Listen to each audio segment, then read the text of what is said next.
Good afternoon, good evening, or good morning, depending on when you're watching this. This is Esteban, your reasonable accountant, doing something a little different. I don't really want to talk about the news or anything, but I want to try and inspire people to be better husbands, fathers, just men in general. And just as a heads up, don't use me as your example. I shouldn't be your example. I'm an imperfect being, and I fail every day at trying to be perfect. Just ask my wife.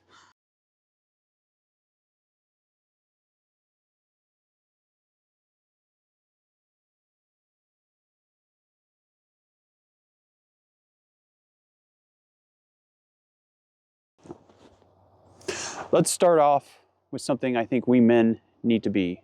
We need to be prepared. Now, there are many different things of preparedness we need. We need to be mentally prepared. We need to be spiritually prepared. We need to be physically prepared. And there are different aspects and different subsets for each one of those main sections. So today, let's talk about being physically prepared.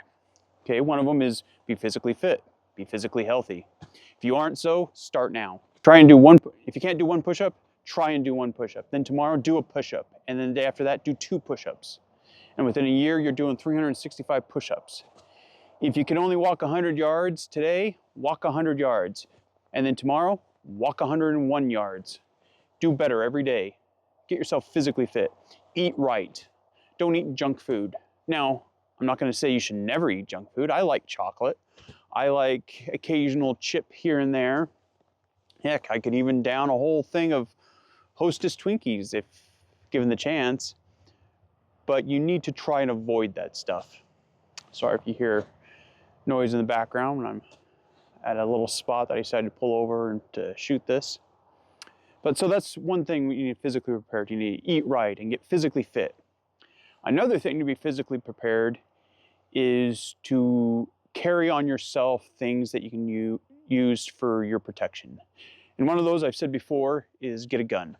Now there are different levels of guns that you should own, and your primary should be something that you can carry on yourself as often as possible, as often as you legally can do so. Now there are some locations you can't legally carry a gun, like unfortunately schools and post offices and airports, concerts. You know, we can debate the legality of that. You know, I'm of the opinion that all gun laws violate the Constitution. But carry as often as you legally can.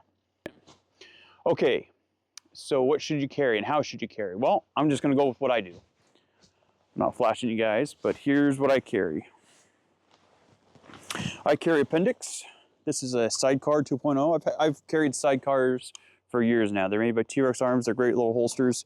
There are other great holsters, Tier 1 concealment. My wife has one of those for her Glock 43, and they're great holsters.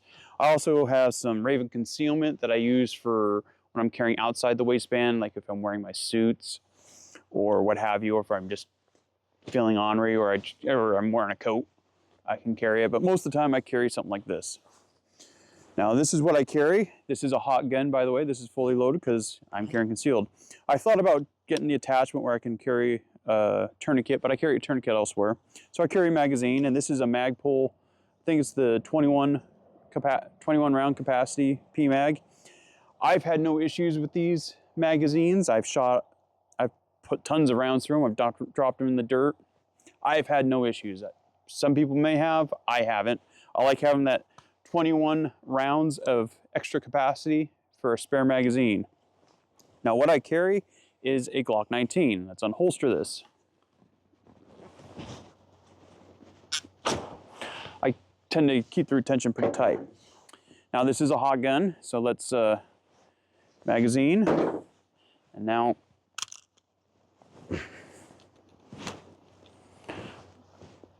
this is the round that was in it. So let's just check real quick. As you can see, face, chamber, nothing in the mag. Okay, so I verified this gun's now unloaded. You still treat it as though it's loaded, only point it at things you wish to destroy, and never put your finger on the trigger unless you're willing to destroy something. So here's what we got. This is a Glock 19 Gen 5 MOS. I have an S3F Solutions barrel. I think they've gone out of business now. Threaded barrel. I like putting threaded barrels in it. I have an X300 Ultra with the B, because I like the thumb screw. I just like having that extra security there. I have an RMR, and I got the Radian X, I forget what it's called, but I think it's X something, I don't know. I'll label it here, whatever it is. But I use that for the plate because it kind of fills the spot and it kind of corrects some of the issues with the MOS system. And then I have backup iron sights. These are some Heine. I've had no issues with any of this setup. I've put thousands of rounds through this and it works. I don't do anything with the trigger. This is a Strikeforce Solutions magazine.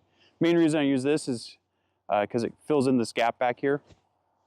One thing you may have always noticed, once I verify everything's unloaded and I'm pointing in a safe direction, I still treat it as though it's loaded, but I do know that it's unloaded because I can look right there and see that the trigger's down. So that means the striker's forward, and there shouldn't be any rounds in this. I still treat it as though it's loaded though. I always treat it as though it's loaded. But this is what I carry pretty much everywhere. I carry this setup. I have multiple Glock 19s. I have probably 8 or 9, and they all got RMRs on it. They all got the X300 Ultras, and they all got threaded barrels, and they all have some type of magazine well right here, either Strikeforce or the Magpul, the Gen 4s and Gen 3s. So that's what I have, and that's what I carry. I carry appendix. I have the body type that allows me to. One thing I do with my rounds when I unchamber them is, let's see if I can focus in there. I mark them with a Sharpie. Once it's marked with a Sharpie, I know that this round's been chambered at least once. When I unchamber it again, I mark it again. And when I get 4 marks on it, I don't rechamber this gun. The next time it gets rechambered, it's going to get fired. And so I use it in my practice. So when I have to recite in my optic, that's what I do. That's what I do. You don't have to do it. I got to mark this one. So I'm going to make this gun hot again. Check it. Okay. Going to reholster and put it back in here. Now, one thing I do practice often on pulling from concealment and reholstering from concealment. Again, I carry appendix, so yes, it is pointed at my junk. It's also pointed at my femoral artery, which if anything happens, you nick that femoral artery, especially at this high, you're not getting the tourniquet on to save your life. You're going to bleed out in a couple minutes. So I always am careful when I holster my firearm. I always look down. Some people say you don't have to. I do. If I'm reholstering my weapon after defensive gun use, well, then it's probably I've taken care of the threat and I can reholster. And so I'm going to look down and make sure that there's nothing in there, that my garments are clear, nothing's going to get inside that trigger. I also move the holster so it's pointed out away from my junk and pointed off away. So if I do have a negligent discharge, or it's a discharge from the firearm, it's hopefully not going to take my package with it. So that's what I do. That's what I carry. I carry it pretty much 24/7. In fact, let's put that round back in. So I got this fully topped off. Oh, where's my pen? Sharpie. Okay, it's marked. Just pop it back in here like this.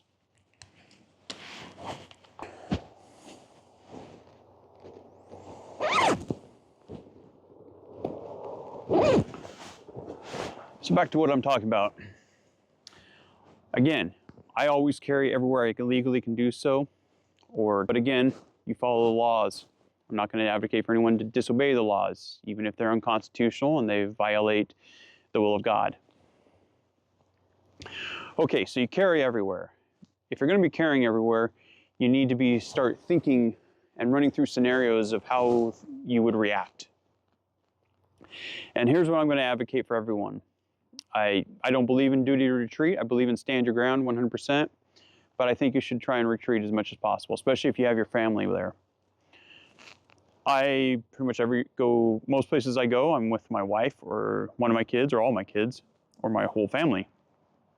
I have a wife and 5 kids, so there's a lot of us. There's 7 of us moving around.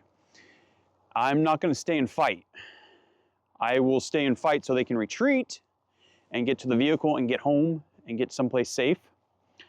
But if I can, I'm going to try and evacuate with them and lead the way or provide cover for them to retreat. I'm not going to go pursue someone unless, depending on scenario. I mean, I'm never going to say I never would. I shouldn't say that, because there might be a situation where you have to. But overall, I'm probably going to be leaving with my family, and my firearm will be to clear the path so they can evacuate. So that's why I carry. I carry everywhere I legally can. I travel with my firearms. If I'm flying, I do the proper TSA procedure and check it in a locked container. I have Pelican cases. I lock it and it gets tagged on its own.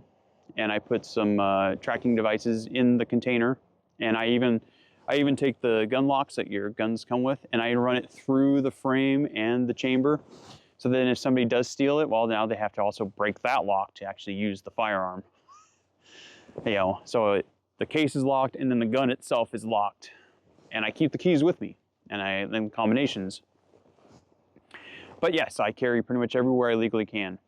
And I think you should too, as a man. It is your responsibility to protect yourself, protect those around you, most importantly, protect your wife and protect your children. So that's what I'm always carrying on me. I'm going to go to another part of other stuff you should always carry on you.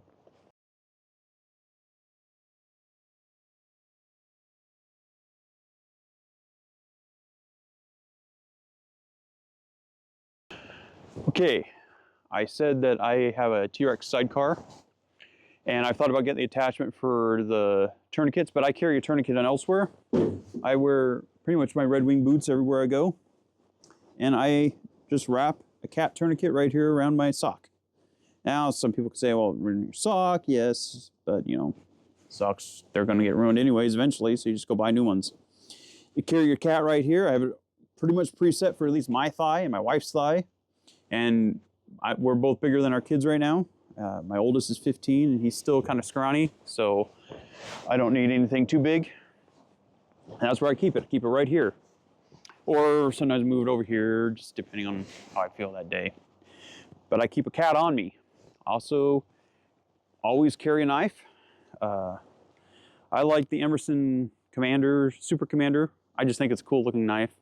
You know, whether people say, oh, well, you like the Navy. I don't really care that Navy SEALs used or designed or whatever. I do like the wave feature. It's kind of nice. I pull it and it automatically deploys. I just think it's a cool looking knife, so that's why I carry it. I also carry what is now known as the regiment blade. You probably saw this when I took out my holster. I like these knives because it's you just throw a punch. If you know how to box, some basic boxing skills, and you know how to basically throw a punch, you're good to go with that. I've taken classes with the whole cool knife thing where you do all the crazy hand movements, and it looks really cool, and it is cool, and from what I hear, it's pretty effective. But you got to practice with that, and I just don't have time. Again, I have 5 kids and a job, and a wife, and a house, and some animals that I have to take care of. So I'm going to go with something simple and stupid, and regiment blade, used to be known as the Colonel blade, works for me. I also always carry a light on me. I've carried many different lights. I've really kind of liked the cloud defensive stuff. This is their it's like their Ultra or whatever, and I have it on the Theorem thing because I can carry it on my finger. So that's what I carry. I also carry a Leatherman. I have a Raven concealment shield. I also have another magazine in there. I probably don't need it, but it works well with the magazine in there. And I carry my Leatherman and they're in the Blue Force gear magazine pouches that kind of attach to the Raven concealment shield. That's pretty much what I carry everywhere. I have just whatever belt is a good concealed carry belt. I'm not going to recommend one or the other. I like what I got. I think it's a Aries Defense or Aries Gear. It's been a great, I'll put the description below, but it's been a great belt. I have a couple of them. I also wear them with my suit when I wear a suit. I do wear a suit. I wear a suit every Sunday to church. And when I do other religious stuff, I wear a suit. And or job interviews. Maybe for work, I'll occasionally wear a suit, but this is pretty much what I wear. I wear blue jeans and a collared shirt and a t-shirt underneath. So that's what I carry on myself as often as I legally can. Let's go to also what I may have in my vehicle sometimes.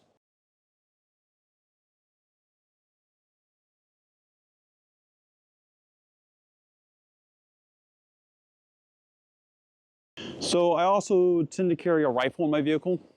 I hope to never have to use it, but I carry a rifle because rifles are better than pistols to fight with.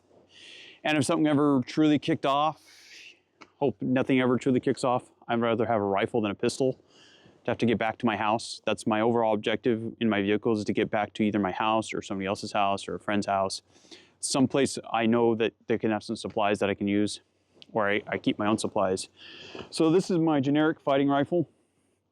It's an AR-15. This is Noveske. The only thing that's not Noveske anymore on it is the forearm system, the 4N system. It's a BCM KMR. It's the KMR Alpha, the all aluminum one, not the magnesium one. I put this on when I rebarreled it because I shot the barrel out, and it's been a great. I have no complaints with it. Some people do. Some people, I don't know. I never have. I have a B. Myers Mall C+ on it. Cloud Defensive. This is their Ultra one, and I got the caps on it because, you know, it's cool. Keep NDs off. I have an Aimpoint T1. Actually, I do have some T2s, but I've had T1 on this forever, and I've just never felt like changing it. I got a LPVO. This is the Razor Vortex 3 Gen 3, the 1-to-10 power. Then I have a Dead Air Sandman K. Some people have had issues with the Sandman. I haven't. I'm not saying they're the best. I'm not saying they're the worst. I haven't had issues. Well, I shouldn't say that. I did have one issue, and I think it was my fault. I didn't fully tighten it down after I got done cleaning it, and then went out and shot it, and it came undone, and I struck the end cap, so I didn't have any baffle strikes. It just struck the end cap, replaced the end cap, and I've had no issues. I've had thousands of rounds through it since, and I've had no issues. I did change out the grip. It's got the BCM grip. I got Radian charging handle, the SD for the suppressor, and then the 45-degree Talon. And then I have a Phase 5 tactical. It's kind of like the bad lever, but it's not attached to the ping pong paddle. It's a full unit. I like it. It allows for quicker reloads. For me, the times work well. I have Magpul Pro backup sights. I have the throw lever on the LPVO. And I did change out the buffer tube just because I thought it'd be cool to try out the PWS, which I've really liked. It's got the end cap, that's the ratcheting style, and then the PWS buffer tube. And I've had thousands of rounds to this rifle. Again, I shot out the barrel, so I had to replace it. This is the Noveske marked Voltor Mir upper receiver. And this is the Gen 2 Noveske forged lower receiver. They don't make them anymore, and I kind of think the Gen 2 are the best. I wish they would bring them back. I'd buy them if they brought back the Gen 2s. So Noveske, if you hear this, bring back the Gen 2 lowers. Some people ask, well, why do you have a 20-round Lancer mag in there? I like the 20-round mags because if I have to go prone, it lets me get the rifle a little lower. They're great for when I'm doing bench rest shooting or anything from the prone. I like the 20 rounds, and it just works. You know, for storage, it's a little easier. I do always carry 30-round mags though, and I have P mags, I have Lancer mags, and then I have regular USGI mags. This one's cool. This one's actually an old one, and it's all still within spec. I replaced the follower, so it's got the Magpul anti-tilt follower. It's got the new polymer spring in it, and then I got the butt pads from Magpul, which I really like. And I just love it. Just is a cool looking mag. So I carry this is my main go-to mag. If don't have a 20 rounder, I pop this in. I also have some D60s. Rounds I use are the Black Hills 77 grain Mark 262 mod ones. You know, they're insanely accurate from what I've seen from what they can do to damage, they do some pretty gnarly damage to tissue. If I ever had to use it, then yeah, I could. They also don't go through walls pretty well, so for home defense, that's what I really like about it. I also carry another USGI mag or a P mag or a Lancer mag, whatever. This is a Raven Concealment. This is their belt, the removable belt clip one. And I have a couple of these, and these are what I carry my spare magazines. I can just grab them. I can either clip it to my pocket, or if I get time, I can clip it to my belt. And I at least always carry, if I have a 20 round in there, I always carry 2 spare 30s, if not a full chest rig or my plate carrier. And then if I'm going on a trip, I also take my battle belt, and it's got other magazines that I put on, as well as pistol mags and my Safariland. So that's what I carry. I always have at least 2 30-round magazines with me, if not 3, but I will always have at least a 20 or a 30 rounder in my rifle. And so yeah, that's my main rifle setup.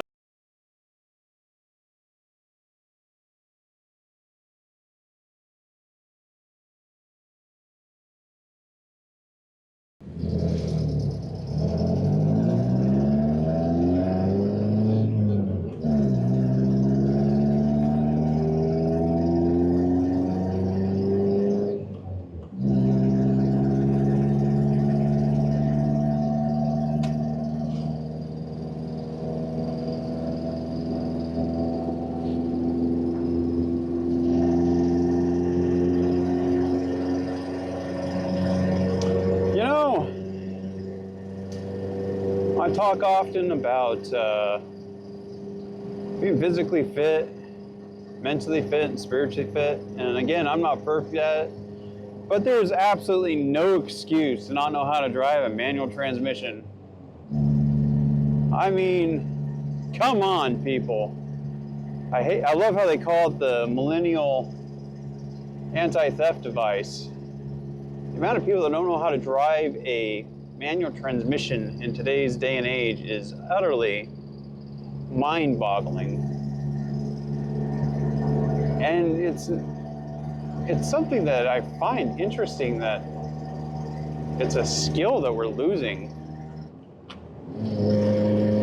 And not only is it a skill we're losing, there's kind of a satisfaction that we're losing by not having manual transmissions.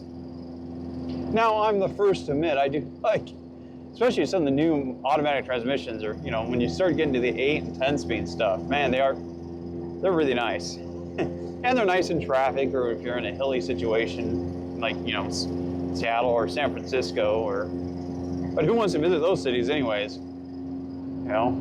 But there is something satisfying about shifting through gears. Sucks though if you have to try and eat something and you're shifting. It doesn't really work well until you get to 4th or 5th gear. But other than that, people need to be having more manual transmissions. You gotta search it out at from car manufacturers to find a manual transmission.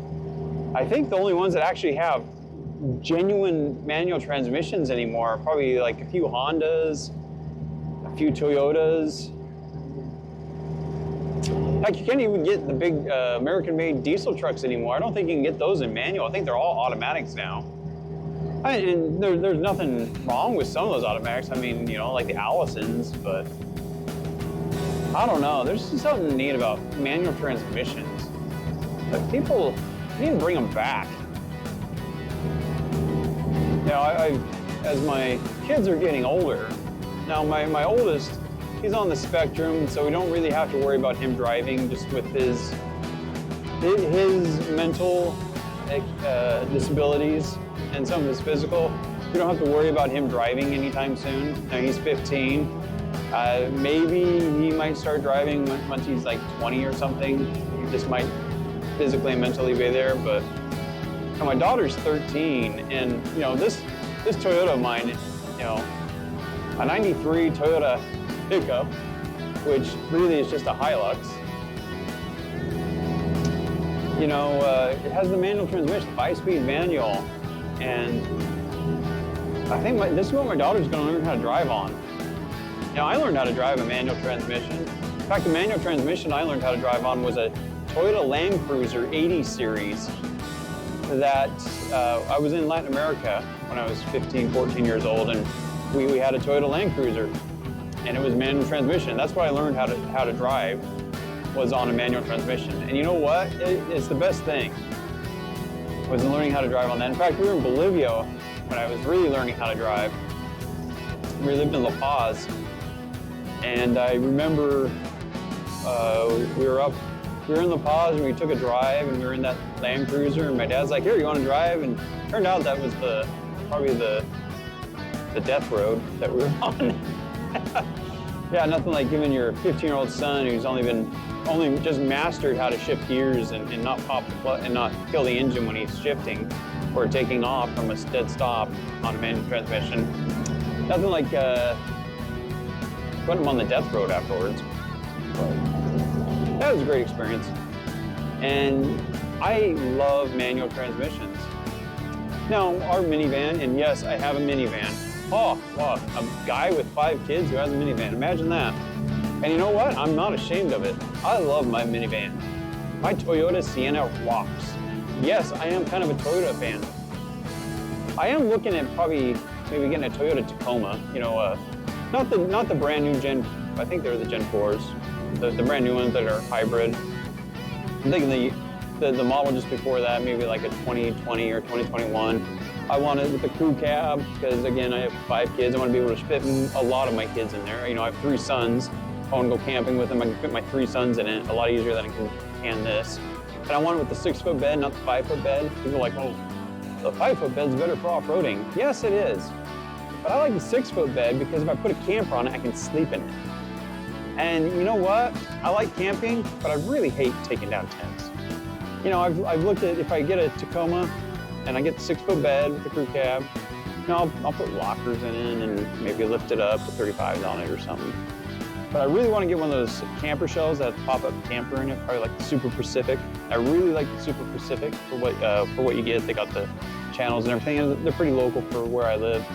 I mean, not barely local. I mean, it's still like a 4-hour drive to go have them install it.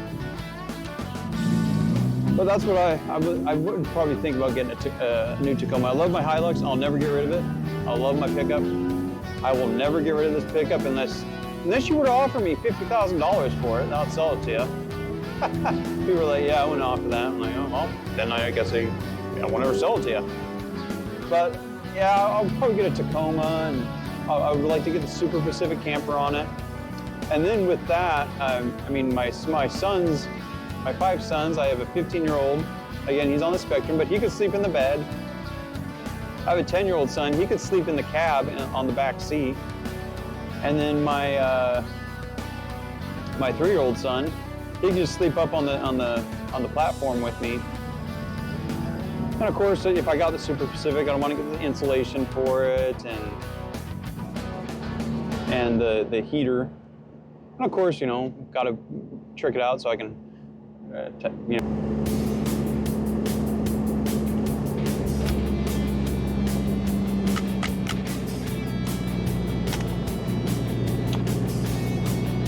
You know, there's something cool about shifting gears, driving, and having a rifle at your side and a pistol in your waistband. There's something truly American about that when driving a pickup. Granted, I'm not driving an American-made pickup. I'm driving my Toyota pickup. Not a Toyota Tacoma, a Toyota pickup. My Hilux.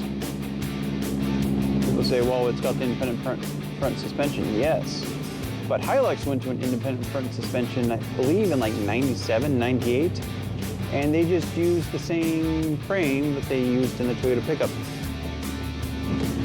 because it's actually a really durable IFS system. It's old too. I mean, don't get me wrong, maybe upgrade to some newer stuff, or some long travel stuff, but it still works. Just having your rifle right here at your side, spare magazines right here. Got your Glock 19 in your waistband. And I really should have taken off my coat, because the one thing, this thing really has a good heater. And wearing the coat when you got the heater on max, I could just turn the heater down, but for some reason I never do. I just leave it on max all the time. I just usually take off my coat, especially if I'm going to be driving long term. I take off my coat, but I figured this little errand I'd be running wouldn't take too long, so I just left my coat on. But when you got a down jacket underneath your rain shell, it gets pretty warm when you got the heater on max. Here, I'll just turn it down there and turn it to so it's not quite so hot. But yeah, just get this errand done real quick. My wife, she believes in recycling. I don't mind recycling, but they don't have curbside recycling where we live, and so we just keep it in a box. And when the box gets full, I gotta go drive down to one of the communal recycling centers and just dump it all off. I don't mind doing it. It gets me out of the house. Lets me do something. But it is what it is. Do whatever your wife makes her. Do whatever makes your wife happy. Happy wife, happy life. And she's gonna hear that and say, well, you don't do that often. She's probably right. I don't do it as often as I should. But I am not a perfect individual. I am far from perfect. Please, no one put me on a pedestal and look up to me. You should only look up to one perfect human being. In fact, there was only one perfect human being that ever lived. And we put him on a cross. But, he's still perfect. He also rose on the third day, so help from your God. But he was perfect. Look up to him. Unless you're Jewish, then look to the eventual Messiah. Which for us Christians was him. Was the Messiah that was prophesied, but you're still waiting for him. He's gonna show up. Who knows when? Don't know God's timetable. But I guess when you're an eternal being, time really has no meaning for you. What's an hour to us is, well, I don't even know what it means to a God. But to someone who's eternal, immortal, is an hour really an hour? Does time even have any meaning at that point? Who knows? We can speculate all we want, but we're not there. Go and speculate, just obey the commandments. Do your best. Love your wife. Vote for life. Vote for freedom. You know, politics kind of annoying when you think about it. Just always talk about politics all the time. I mean, it's important, don't get me wrong, but sometimes I wish, you know, I'm a kid of the late 80s and 90s. All the 90s. I mean, I turned 18 in 1999, which I know how old I am. You know, those seem like simpler times. Greatest sports team, greatest basketball team on earth was the Chicago Bulls. Everyone either loved them or hated them. Greatest basketball player of all time was and still is Michael Jordan. I remember the true dream team with Michael Jordan, Larry Bird, Magic Johnson, Charles Barkley. That was the true dream team. And then went to the Olympics all those times. Or taller than everyone else. Fresh Prince of Bel-Air was one of the sitcoms, along with Full House, Family Matters, and I can think of other ones. I do remember Perfect Strangers. I was still pretty young when that one kind of phased out, but I do remember it. Balky. Simpler times. I do remember when MTV only showed music videos. I remember coming home from school just to watch some new music videos. Oh, that was so cool. Smashing Pumpkins, Pearl Jam, Nirvana, Green Day music videos, Cranberries, Soundgarden, Blink-182, you know. those music videos. TLC, Don't Go Chasing Waterfalls, baby. You know, remembering all that stuff. It seemed like simpler times then. I always like peak of Americana. Of course, I think everyone thinks that, you know. My parents are boomers.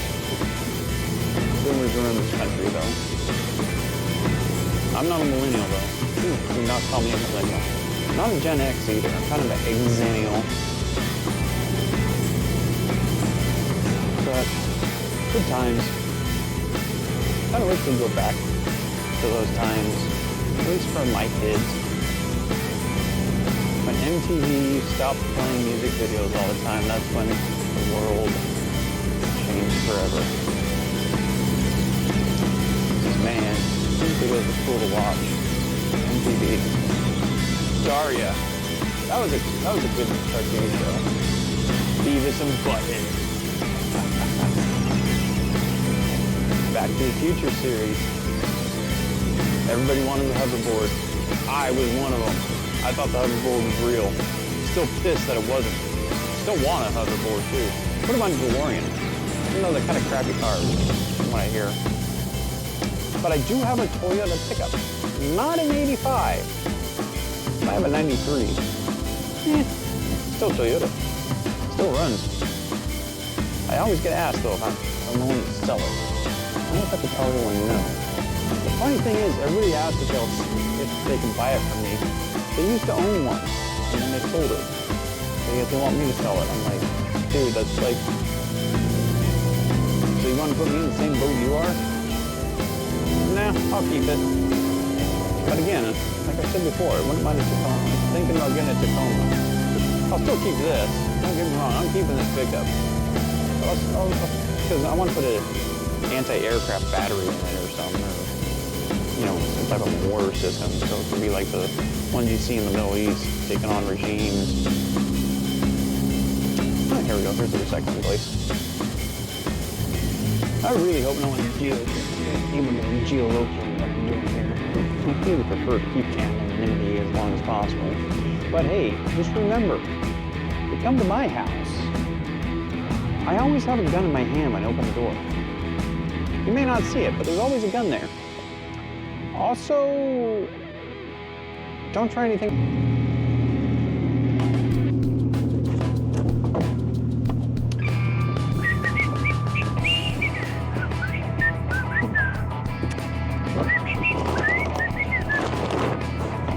I guess I probably shouldn't listen to that. It's probably a YouTube violation there.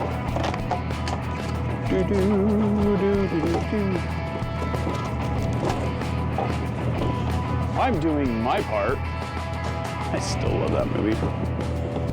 Nothing like the book, though. I'd really like to see if they could do one just like the book.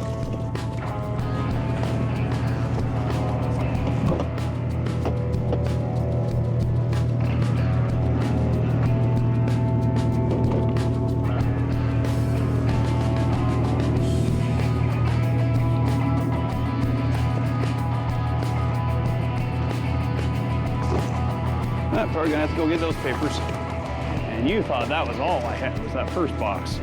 Nope.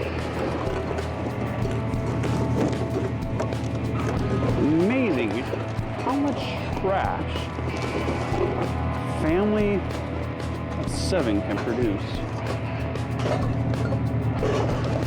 At least it's all homemade. I really hate we gotta separate all this stuff. Hey, look, Block Hills. 5.56, 77 grain, OTN. Great ammunition.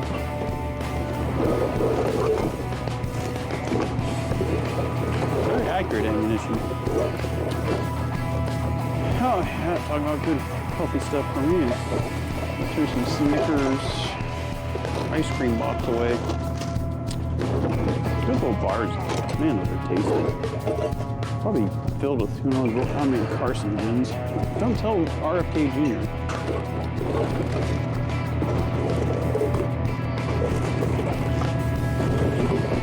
Ah, White Castle. Also not good for you, but they are tasty.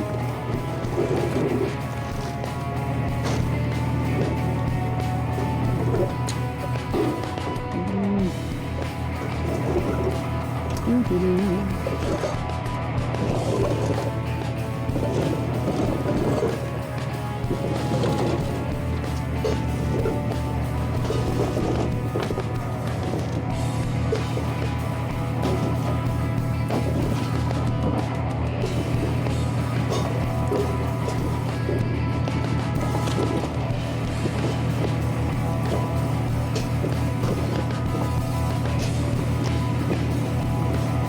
don't know how dark this is getting. It's pretty late. Of course, it's like 4 o'clock.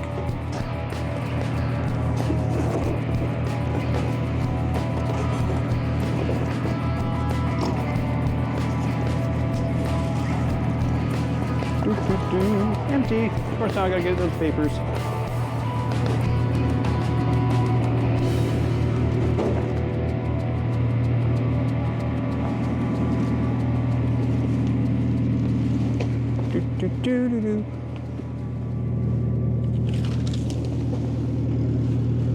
Speaking in darkness. Take care.